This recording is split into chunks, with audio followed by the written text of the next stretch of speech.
A paz do Senhor, meus irmãos, glória a Deus, que bom estar convosco nesta manhã, uma alegria muito grande poder compartilhar esse tema bíblico, esse texto bíblico que abre a nossa revista de 1º e 2º Samuel, 1º e 2º livros de Samuel, avançando, crescendo, em comunhão com Deus e com todos vocês. Nós vamos ler, abra sua Bíblia, já no primeiro capítulo do livro de 1 Samuel, faremos a nossa leitura compartilhada. Eu lerei o primeiro verso e os irmãos alternadamente comigo, até o verso 28. Portanto, todo o primeiro capítulo. Amém? Diz assim a palavra do Senhor, primeiro livro de Samuel, capítulo 1. Houve um homem de Ramataim Zofi, da região montanhosa de Efraim, cujo nome era Eucana, filho de Jeroão, filho de Eliú, filho de Tou, filho de Zufi, efraimita.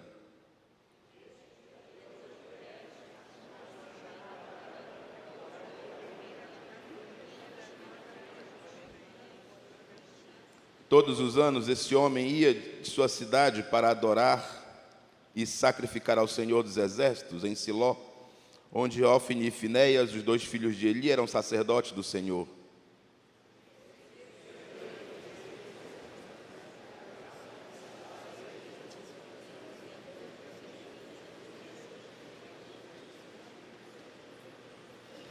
A Ana, porém, dava uma porção dobrada, porque ele a amava, mesmo que o Senhor a tivesse deixado estéril.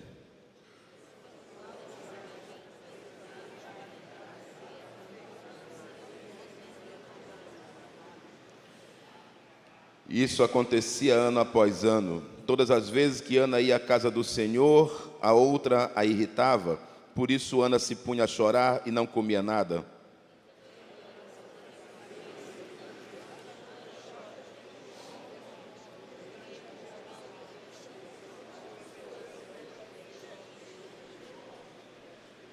Certa vez, após terem comido e bebido em Siló, Ana se levantou, quando o sacerdote Eli estava sentado na sua cadeira, junto a um pilar do templo do Senhor.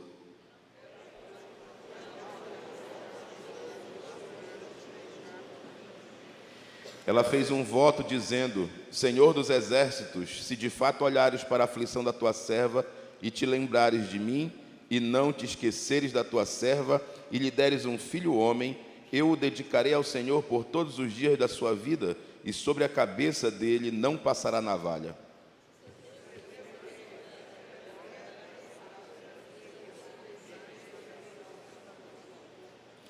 Porque Ana só falava em seu coração, os seus lábios se moviam, porém não se ouvia voz nenhuma, por isso Eli pensou que ela estava embriagada.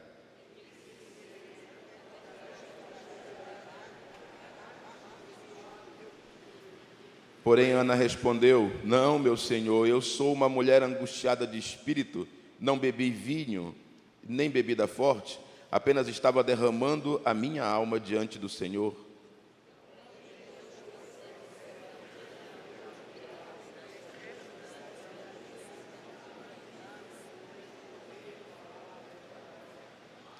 Então ele disse: Vá em paz, e que o Deus de Israel lhe conceda o que você pediu.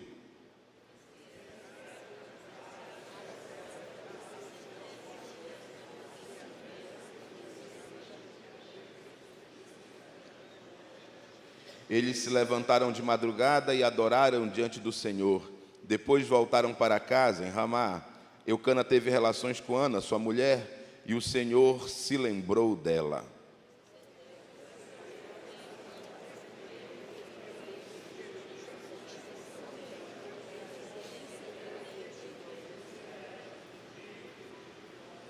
Eucana, seu marido, foi com toda a sua casa para oferecer ao Senhor o sacrifício anual e para cumprir o seu voto.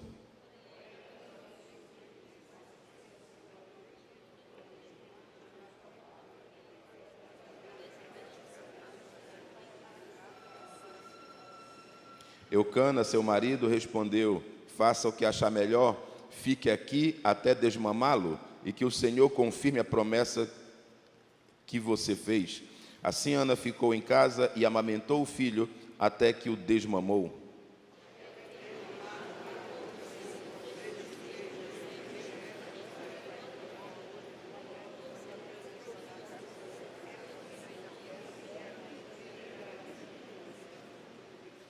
Depois de terem sacrificado o novilho, levaram o menino a Eli.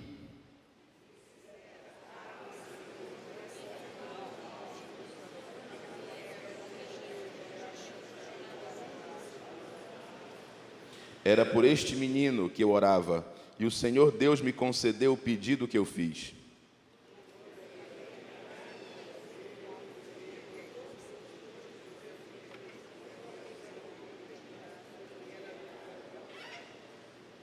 Amém. Glória a Deus. Tome seu assento. Louvado seja o nome do Senhor Jesus Cristo nessa manhã e eternamente. Amados, nós estamos aqui diante de um tema e de um texto muito conhecidos por todos nós. O relacionamento entre três personagens: Ana, seu esposo Eucana e sua rival, como o próprio texto diz, chamada Penina. Duas mulheres, né? E a Bíblia diz, uma se chamava Ana e a outra Penina. Essa indicação, uma e outra, essa sucessão, uma e outra, nos sugere no texto que Ana é a primeira esposa de Eucana e que, muito embora o Senhor Deus nunca tenha incentivado nem encorajado a prática da poligamia, Eucana resolve casar-se outra vez por conta da esterilidade de sua primeira esposa, Ana. Precisamos entender que naquele contexto, como ainda hoje, é preciso dizer, naquele contexto, como ainda hoje, os filhos são bênção de Deus. Mas naquele contexto, algo diferente de hoje, uma madre cerrada, uma infertilidade, caracteriza na concepção das pessoas, na concepção de Israel, do povo de Israel, um juízo de Deus. Não poder dar à luz para uma mulher casada, não poder gerar para o marido uma descendência, é entendido como um juízo da parte de Deus, como uma sentença da parte de Deus. E aí Eucana, varão de Israel, tem como propósito fundamental dentro do seu matrimônio gerar uma descendência. E quando ele conclui que a esposa não pode dar-lhe os filhos que ele deseja, que ele almeja, provavelmente esse foi o motivo que o levou a um segundo casamento. Mas agora há uma dificuldade dentro da casa, né? Uma dificuldade dentro do lar, que é a relação entre a primeira esposa e a segunda. E diz a Bíblia que eram frequentes os assintes, né? As afrontas de Penina contra Ana, justamente por causa do tema da maternidade. Então a lógica de Penina é: eu posso ter filhos, você não pode. Eu sou honrada por Deus, você não é. Eu sou abençoada por Deus, você não é. Eu vou gerar descendência para o meu marido e você não. Então observe que essa relação é uma relação difícil para Ana, porque vai colocando-a dentro de um contexto de auto-humilhação. E a Bíblia, o texto que nós lemos, dá sinais claros de que a melancolia de Ana, a angústia de Ana, ela mesma diz a Eli: eu sou uma mulher angustiada, né? A angústia de Ana caracteriza muito bem o nível de pressão ao que ela está submetida. Constante cobrança, constante acusação, constante crítica. Quero dizer, de um modo prático, que de outros modos nós também sofremos contextos parecidos muitas vezes. Pressão, crítica, cobrança, externas, mas também internas. Nós costumamos muitas vezes, no tempo de agora, conhecer casos, acompanhar casos de pessoas que entram em quadros emocionais difíceis por estarem sendo cobradas e por se cobrarem muito também do mesmo modo. Veja que essa é a situação delicada dessa mulher chamada Ana. Mas a Bíblia diz também que o seu esposo passa a dedicar uma atenção especial a ela, sobretudo nas ocasiões anuais em que eles estão no templo de Siló sacrificando a Deus. A Bíblia diz que Penina oferece parte do que é sacrificado à sua esposa Penina e aos filhos, e aos muitos filhos de Penina. Vejam que esse é um elemento agravante também para Ana, porque Penina não tem um filho, mas ela tem muitos filhos. E a Bíblia diz que Eucana oferece porção à sua esposa Penina, mas oferece porção dobrada a Ana. Porção dobrada, tentando amenizar o quadro emocional dela. Bom, porém, note que a adversária de Ana, Penina, trabalha com uma lógica que é a seguinte, né? Ela diz assim: eu sou esposa e eu que sou a bênção da casa porque eu gero filhos. E Ana, de outro lado, olha e diz assim: eu sei que sou muito amada pelo meu marido, talvez até mais amada e mais cuidada do que ela, mas eu não gero filhos. Então veja que você tem ali uma circunstância muito peculiar, em que Penina, muito peculiar e muito comum entre nós, porque você tem Penina numa postura arrogante, numa postura autossuficiente, dizendo assim: eu gero filhos, eu posso, eu faço, eu aconteço, eu tenho capacidades, eu tenho talentos, eu me sobressaio no meio de outros. Algo semelhante à atitude que muitas vezes, e lamentavelmente, nós acompanhamos ainda hoje. Enquanto Penina, na sua fragilidade, diz assim: eu não sou, eu não posso, eu não consigo, mas o Senhor é por mim. O Senhor é comigo e Ele não me faltará. Amados, vamos olhar para Ana, porque essa é a lógica da atitude cristã, essa é a lógica da ética cristã, essa é a lógica da espiritualidade cristã. Ainda que você tenha muitos dons e posses, ainda que você tenha muitas capacidades, que jamais te falte a memória, a certeza de que a rigor nada somos e o Senhor é conosco. O Senhor Deus é que nos vale nas nossas necessidades. Ele é o nosso baluarte, a nossa força, Ele é o nosso escudo. Que nós jamais desenvolvamos essa atitude de Penina, tão arrogante, tão autossuficiente. A autossuficiência, a ponto de ignorar a sua dependência de Deus e a ponto de não praticar a solidariedade com os irmãos. Esse sentimento de autossuficiência, nesse nível, de fato não corresponde ao caráter de Deus e nem à vocação da igreja. Veja que o verso 7 diz que Penina, aliás, a irritava tanto, que Ana, pelo que chorava, por causa disso chorava e por causa disso não comia. A igreja pode repetir comigo? Ela chorava e não comia. Então nós temos aqui um quadro em que a circunstância emocional começa a atingir, começa a gerar, a provocar uma debilidade física, porque ela já não come, inclusive. Mas veja adiante, Ana resolve fazer um voto, Ana resolve fazer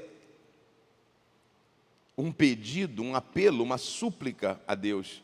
E veja que quando você faz um voto, você diz assim: eu deposito em você toda a minha expectativa, toda a minha esperança. E Ana então faz um voto com Deus, nós conhecemos a história, e a Bíblia diz que Deus se lembrará dela. Qual é o voto que Ana faz? Se me deres um menino, se me puseres no ventre um filho varão, eu o consagrarei completamente ao Senhor. O que significa consagrar um filho? Naquele contexto, ela diz claramente: sobre a cabeça dele não passará navalha. Ela faz um voto para que o menino se torne nazireu, mas em contextos práticos de agora, o que significa consagrar um filho? Penso que essa seja uma das lições mais importantes desse texto. O que é consagrar um filho no contexto de hoje? Ora, amados, Paulo diz na sua epístola aos Romanos que nós devemos fazer ao Senhor sacrifícios vivos. Sacrifícios vivos. O que é um sacrifício vivo? É esse trabalho sobre você mesmo de autorrenúncia. Guarde os seus olhos daquilo que você deseja ver. guarde o seu pensamento daquilo que você deseja imaginar, guarde as suas mãos daquilo que você deseja tocar, guarde-se, guarde o seu corpo, guarde as suas emoções, guarde os seus pensamentos, consagre todo o seu ser a Deus e não aos seus próprios desejos. No contexto de hoje, no tempo em que vivemos agora, essa seria uma boa prática de consagração a Deus. Consagremos-nos a Deus, consagremos também os nossos filhos, sobretudo num tempo em que eles ainda não têm poder de decisão, de avaliação para fazer filhos. E a Bíblia diz que aquela mulher, então, fazendo voto com Deus, ora com tal intensidade, com tal profundidade, que é exatamente o que ela faz, é exatamente o contrário do que costumava fazer o povo de Israel na época do profeta Isaías. Em Isaías 29, o profeta diz, Deus diz ao profeta, na verdade, em Isaías 29, o Senhor fala, esse povo me louva com seus lábios, mas seu coração está longe de mim. Tem louvor na boca, mas não tem contrição, não tem quebrantamento no coração. Ana experimenta e nos ensina aqui exatamente o contrário. Da boca não sai palavra, mas o coração está totalmente rasgado diante do Senhor Jesus. E Eli, por conta da devassidão de Israel naquele contexto, em que a embriaguez parecia ser frequente, ele olha para aquela mulher e ele conclui, ela só pode estar embriagada, mas Ana o adverte, Ana o corrige, Ana o explica, e diz assim, olha, eu não estou embriagada não, eu sou uma mulher angustiada e eu estou derramando, eu venho derramando o meu coração diante do Senhor. Aqui temos uma outra grande lição. Ana não é imediatista. Nós vivemos num tempo de muito imediatismo. A vida vai muito bem, eu não quero saber de Deus. Quando a coisa aperta, eu corro no Senhor e aperto um botão que resolve toda a minha situação.